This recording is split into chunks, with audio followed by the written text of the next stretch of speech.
Hello comrade family. So here I am Nare Fatima. I hope you are doing well. So यहाँ पर हम कर रहे थे third year BCom semester fifth का कॉस्ट अकाउंटिंग एंड यहाँ पर हमारा टॉपिक हुआ था ओवरहेड। ओवरहेड टॉपिक के बारे में हमने थ्योरी एंड न्यूमेरिकल क्वेश्चंस देखे कि क्या होता है ओवरहेड एंड उसके न्यूमेरिकल क्वेश्चंस किस तरीके से करते हैं। एंड आज की वीडियो में हम करने वाले हैं ओवरहेड के सारे जो पूरा आपका टॉपिक है ओवरहेड उससे रिलेटेड जो आपके MCQ fill ups true false and matching type question आते हैं वो हम आज की वीडियो में देखने वाले हैं। अगर आप अपना पेपर पैटर्न देखोगे देन उसमें फर्स्ट क्वेश्चन जो आपका होता है उसमें इस टाइप के क्वेश्चन ही आपसे पूछे जाते हैं, MCQ fill ups true false and matching. So जो भी टॉपिक आप कंप्लीट कर रहे हो उससे आपको इस टाइप के क्वेश्चन जरूर करने हैं। मैं जो भी टॉपिक यहाँ पर कंप्लीट कराती हूँ उसकी कोशिश करती हूँ कि MCQ fill ups and true false matching वगैरह करवाऊं, ठीक है। सो यहाँ पर हमारा ओवरहेड का टॉपिक कंप्लीट हुआ था। सो इसके हम आज क्वेश्चन करने वाले हैं एंड इसमें आपको खुद से टेस्ट करना है कि आपने अगर सारे लेक्चर्स अटेंड किए हैं देन आपको कितना समझ में आया है। एमसीक्यू टाइप क्वेश्चन है देन उसमें क्वेश्चन पढ़ के आपको जो ऑप्शंस गिवन है उसमें देखो कि आपको कौन सा आंसर करेक्ट लग रहा है, ठीक है। खुद से चेक करो पहले, उसके बाद आंसर चेक करो, ठीक है। सो इससे आपको पता चलेगा कि हम कहाँ पर लैग कर रहे हैं एंड कौन सी चीजें हमें समझ में नहीं आ रही है, ठीक। सो स्टार्ट करते हैं आज की वीडियो एंड देखते हैं सबसे पहले एमसीक्यू से मल्टीपल चॉइस क्वेश्चन। पता ही होगा आप लोगों को कि इसमें आपको ऑप्शंस गिवन होते हैं एंड क्वेश्चन गिवन होता है। इसमें आपको कोई भी जो करेक्ट ऑप्शन है उसको सेलेक्ट करना होता है, ठीक है। So first one is selling and distribution overhead are absorbed on the basis of. Selling और डिस्ट्रीब्यूशन ओवरहेड्स जो होते हैं वो एब्जॉर्ब किस बेसिस पर होते हैं। सो यहाँ पर ऑप्शंस क्या क्या गिवन है, rate per unit, percentage on work cost, percentage on selling cost या एनी ऑफ दीज। सो इसका हो जाएगा एनी ऑफ दीज। जो ओवरहेड होते हैं सेलिंग और डिस्ट्रीब्यूशन वो किस बेसिस पर एब्जॉर्ब होते हैं, वो किसी भी बेसिस पर हो सकते हैं, परसेंटेज ऑफ वन कॉस्ट या फिर सेलिंग कॉस्ट या फिर रेट पर यूनिट के हिसाब से। सो यहाँ पर आ जाएगा हमारा एनी ऑफ दीज, ठीक है। देन सेकेंड क्वेश्चन है charging overhead to individual unit is known as. जब कोई भी ओवरहेड किसी एक यूनिट के लिए चार्ज किया जाता है तो उसको क्या बोलते हैं, एलोकेशन, अपॉर्चमेंट, एब्जॉर्प्शन या फिर कलेक्शन। उसको बोलते हैं एलोकेशन, ठीक है। So option number A will be correct. And then C है assigning code number to a group overhead is called as. अगर आपने थ्योरी वाली वीडियो अच्छे से पढ़ी है ना देन आपको ये सारे क्वेश्चन खुद से समझ आ रहे होंगे कि जब भी हम किसी भी यूनिट को किसी भी ग्रुप ऑफ ओवरहेड को जब कोड नंबर असाइन कर देते हैं तो उसको क्या बोलते हैं, क्लासिफिकेशन, कोडिफिकेशन, एनालिसिस, नन। तो इसमें तो देखो नाम से समझ में आ रहा है कि जब कोड असाइन करेंगे तो उसको क्या बोलेंगे, कोडिफिकेशन, ठीक है। So option number B is correct. And then next है store keeping expenses are allocate on the basis of. जो भी स्टोर कीपिंग एक्सपेंसेस होते हैं वो किस बेसिस पर एलोकेट किए जाते हैं, number of material requisitions, area, direct labour hours या फिर none of the above. So इसमें हो जाएगा नन ऑफ द एबव, ठीक है। अगर आपने बेसिस सारे पढ़े हैं तो आपको पता होगा कि स्टोर कीपिंग एक्सपेंसेस किस पे किए जाते हैं। देन नेक्स्ट है insurance is apportioned on machine on the basis of. Insurance जो होता है मशीन का उसको किस बेसिस पर करते हैं, सो insurance value of each machine, invoice price of each machine, area या फिर कॉस्ट ऑफ मशीन। सो इसमें इंश्योरेंस किस पर होता है, इंश्योर्ड वैल्यू जो होती है हर मशीन की, जितनी भी मशीन है उन सब की अलग अलग इंश्योर्ड वैल्यू जो होती है उस पर होता है, ठीक है। सो यहाँ पर हो जाएगा option number A. And then next है labour rate is followed when most of the work is done by. Labour rate कब फॉलो किया जाता है, जब ज्यादातर वर्क किसके द्वारा हो। बहुत ही सिंपल सा क्वेश्चन है, लेबर रेट तब किया जाता है जब वर्क जो है वो लेबर के द्वारा हो। सो यहाँ पर लेबर ऑप्शन गिवन है, machine, different group of machine और नन ऑफ मशीन। सो यहाँ पर लेबर रेट तब फॉलो किया जाता है जब ज्यादातर वर्क जो होता है, वर्क परसेंटेज ज्यादा जो है वो किसके द्वारा की जा रही है, लेबर के द्वारा की जा रही है, ठीक है। सो यहाँ पर हो जाएगा लेबर। एंड नेक्स्ट क्वेश्चन है when the amount of under and over absorption is significant it should be disposed of by. यहाँ पर बोला है कि जो अमाउंट होता है अंडर और ओवर एब्जॉर्प्शन का वो कब इंपॉर्टेंट होता है, इसको डिस्पोज जो है वो किसके द्वारा होना चाहिए? Transferring to costing, profit and loss account, the use of supplementary rates, carrying over a deferred charge to next accounting year, या ईदर ऑफ थ्री, इन तीनों में से कोई सा भी। सो इसका होता है transferring to costing P&L account. जो ओवर एंड अंडर एब्जॉर्प्शन होता है वो हमारा आता है costing, profit and loss account में, ठीक है। द नेक्स्ट क्वेश्चन है when the amount of overhead absorbed is less than the amount of overhead incurred, it is called. अब देखो यहाँ पर क्या बोला है कि जो भी अमाउंट है ओवरहेड एब्जॉर्ब का वो लेस होगा ओवरहेड जितने इनकर्ड हुए। ओवरहेड क्या होते हैं? इनडायरेक्ट, ठीक है। इनडायरेक्ट जितने भी आपके एक्सपेंसेस, इनडायरेक्ट मटेरियल है, जो भी चीजें हैं, तो वो सारी आपकी ओवरहेड में आ गई, ठीक है। अब यहाँ पर बोला है कि जितने ओवरहेड एब्जॉर्ब हो रहे हैं उसका जो अमाउंट है वो अगर कम होगा जितने ओवरहेड इनकर्ड हो रहे हैं, तो उसको हम क्या बोलेंगे? Under absorption, over absorption, proper absorption, या फिर नन ऑफ द अबव। सो इसको हम बोलते हैं अंडर एब्जॉर्प्शन। अंडर एब्जॉर्प्शन क्यों बोल रहे हैं? क्योंकि ओवरहेड जो एब्जॉर्ब हो रहे हैं, ठीक है, ओवरहेड एब्जॉर्ब, ये जो होता है एब्जॉर्ब कम है ओवरहेड इनकर्ड से, ठीक है। जितने भी ओवरहेड हुए हैं उससे कम है। सो यहाँ पर क्या बोला है कि जब ओवरहेड एब्जॉर्ब ओवरहेड इनकर्ड से कम होगा वहां पर होगा अंडर एब्जॉर्प्शन, ठीक है। एंड जब ओवरहेड एब्जॉर्ब ज्यादा होगा ओवरहेड इनकर्ड से, ठीक है, ओवरहेड इनकर्ड जितने हुए हैं उससे ज्यादा होगा, तब यहां पर क्या होगा? तब होगा ओवर, ठीक है, ओवर एब्जॉर्प्शन। समझ में आ गया? Over absorption and under absorption. Over absorption कब होगा? जब ओवरहेड एब्जॉर्ब जो है वो ज्यादा है, एंड अंडर कब होगा? जब ओवरहेड एब्जॉर्ब जो है वो कम है, ठीक। सो ये हो गए हमारे एमसीक्यू टाइप क्वेश्चंस। देन हम करेंगे कुछ फिल इन द ब्लैंक्स, जिसमें हमें एक सेंटेंस गिवन है एंड उसमें वन वर्ड हमें फिल करना है। Rate is calculated by dividing the overhead by aggregate of productive hours of direct workers. अगर आपने फॉर्मूले वाली वीडियोस देखी हैं जिसमें मैंने आपको सारे फॉर्मूले करवाए थे, मेथड्स एंड कैलकुलेशन किस तरीके से करते हैं, सो उसमें यहाँ पर बोला है एक तरीके से आपको formula given, dividing by overhead by aggregate of productive hours of direct labour, ठीक है। सो उस रेट को हम कौन सा रेट बोलते हैं? सो वो होता है हमारा लेबर आवर रेट, ठीक है। सो यहां पर आ जाएगा फर्स्ट वाला जो है वो है हमारा लेबर आवर रेट, ठीक, लेबर आवर रेट। समझ में आ गया?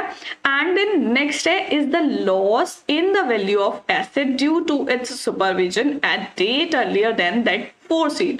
यहाँ पर बोला है कि जो वैल्यू का लॉस होता है, एसेट की वैल्यू का जो लॉस हो रहा है इसके सुपरविजन पर जो फोरसीन डेट है उससे पहले, ठीक है। सो यहाँ पर क्या होगा? उसको हम बोलते हैं ऑप्सोनेंस, ठीक। सो इसका हो जाएगा ऑप्सोनेंस, सो इसका आ जाएगा ऑप्सोनेंस, ठीक है।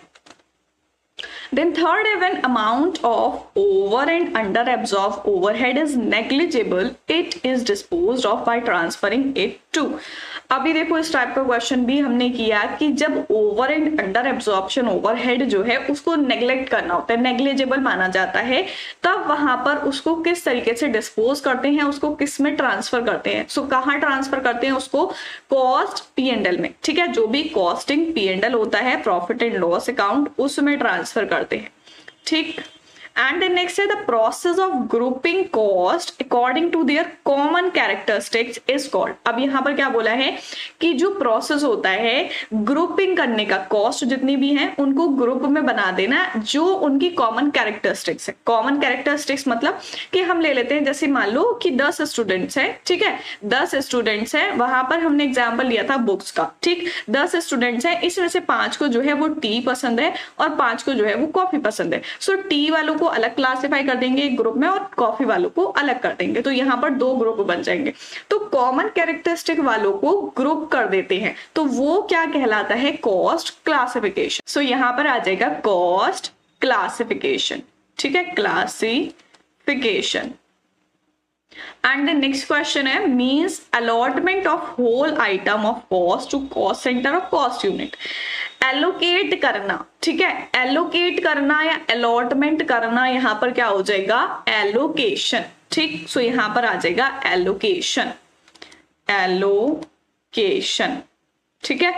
एंड देन नेक्स्ट है under over absorption of overhead take place when rate of absorption is used. यहाँ पर अंडर एंड ओवर एब्जॉर्प्शन जो होता है ओवरहेड का, वो कब होता है? जब वो रेट एब्जॉर्ब में यूज होता है, एब्जॉर्प्शन में यूज होता है। कौन सा रेट? प्री डिटरमाइंड रेट, ठीक है। सो इसका आ जाएगा प्री डिटरमाइंड रेट, सो इसका हो जाएगा प्री डिटरमाइंड, ठीक है, predetermined rate. And then next है the difference between actual and recover overhead is termed as. जो एक्चुअल ओवरहेड होता है एंड जो रिकवर्ड ओवरहेड होता है, दोनों के बीच के डिफरेंस को हम क्या बोलते हैं? अंडर या ओवर एब्जॉर्प्शन, ठीक है। सो यहां पर आ जाएगा अंडर या ओवर एब्जॉर्प्शन, ठीक, over absorption. And then next है cost which can be controlled is cost. जो कंट्रोल हो सकती है वो कौन सी है? Controllable cost. जिसको कंट्रोल नहीं कर सकते वो अनकंट्रोलेबल। सो यहां पर आ जाएगी कंट्रोलेबल कॉस्ट, ठीक है, कंट्रोलेबल कॉस्ट, ठीक। एंड नेक्स्ट है repair and maintenance is expense. Repair और मेंटेनेंस किस चीज के एक्सपेंस होते हैं? मशीन के, ठीक है, मशीन एक्सपेंस।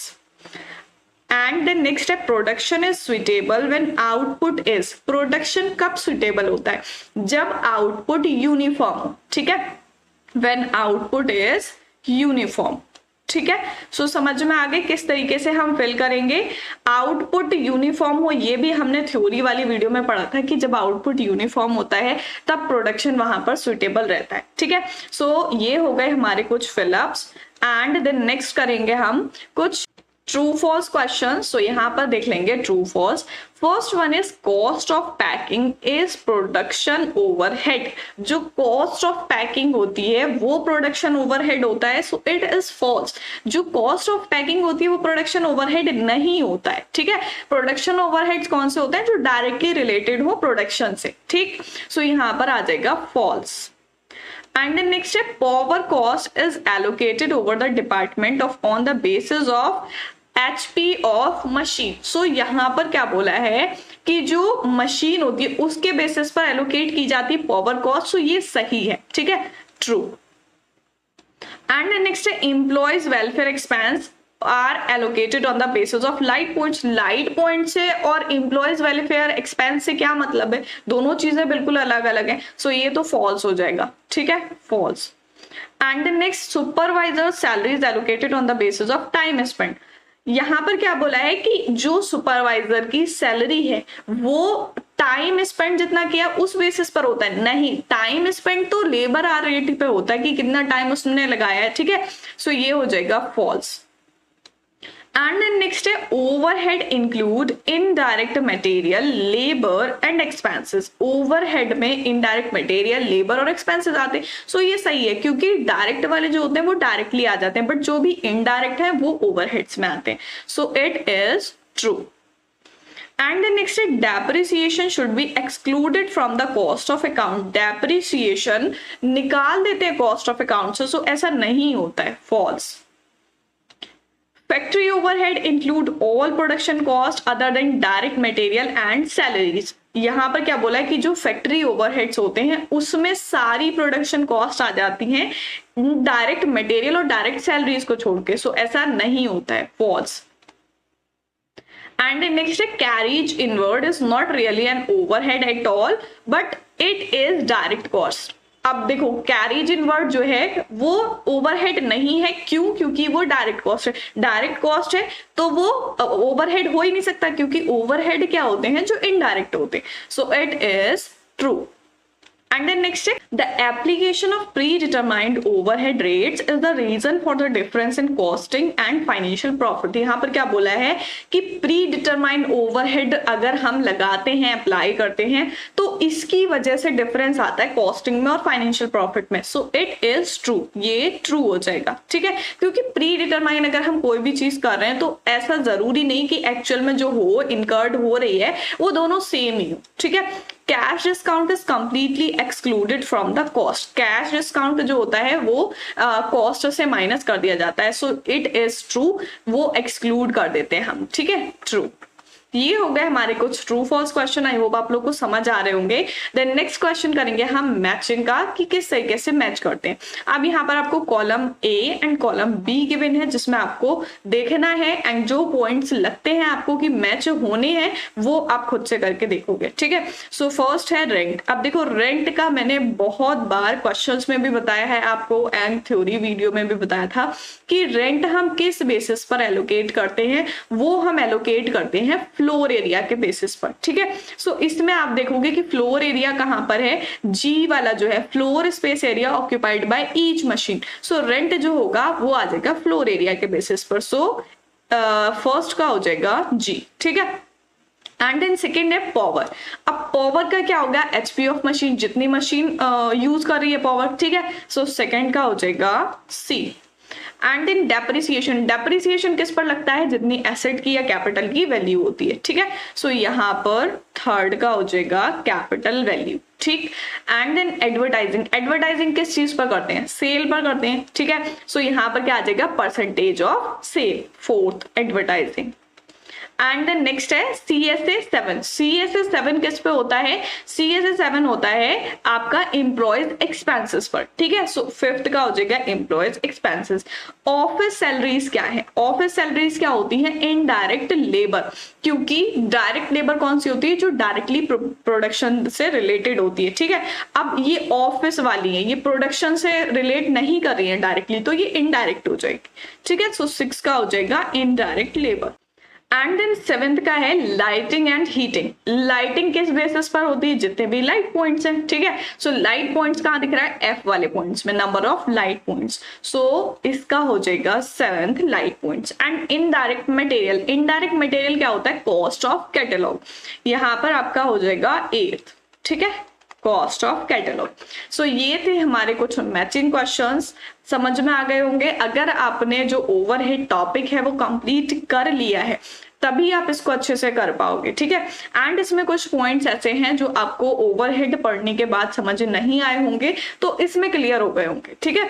सो यहाँ पर हमने देखा आज की वीडियो में ओवरहेड से related MCQ, fill up, true false and matching, ठीक है। सो फर्स्टली हमने देखे मल्टीपल चॉइस क्वेश्चन किस टाइप के होते हैं, जो भी हमारे ओवरहेड है उससे रिलेटेड कैसे क्वेश्चन बन सकते हैं, and then fill ups question, and then true false question और मैचिंग क्वेश्चन। सो ये थी हमारी आज की वीडियो एंड यहाँ पर हमारा ओवरहेड का टॉपिक कंप्लीट हो गया है। सो नेक्स्ट वीडियो में करेंगे हम नेक्स्ट टॉपिक। मिलते हैं नेक्स्ट वीडियो में, तब तक के लिए गुड बाय।